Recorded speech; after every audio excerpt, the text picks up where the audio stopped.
Hello guys, welcome to the 15th session of Blazor tutorials for beginners. In this session, we will learn how to render the HTML string in the Blazor component. In certain situations, you will get HTML content from services, APIs or third-party tool, and you need to render this HTML code in the browser. Here, I will just set HTML code in variables instead of retrieving it from the services. Now let's create a new component.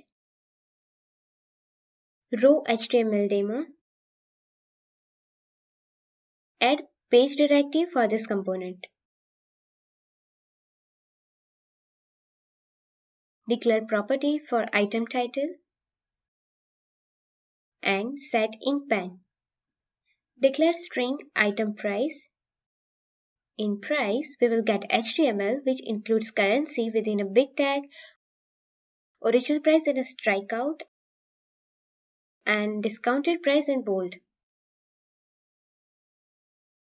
Now let's display those two values in UI. Write title, item title, price, item price.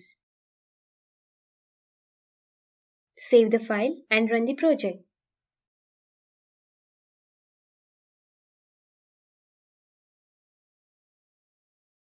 Now open the page.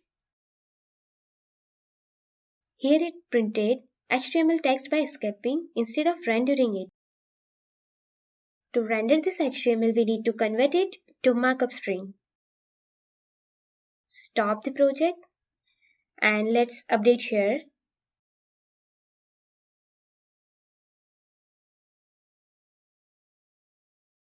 Now you can run the project.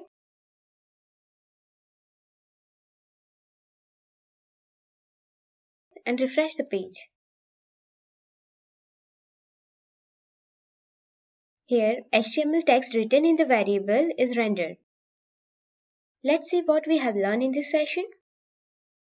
To render the HTML code, we need to use markup string. It's useful in certain situations when we get the HTML code. Thanks for watching this video. If you have any doubts, please feel free to contact me. Have a nice day.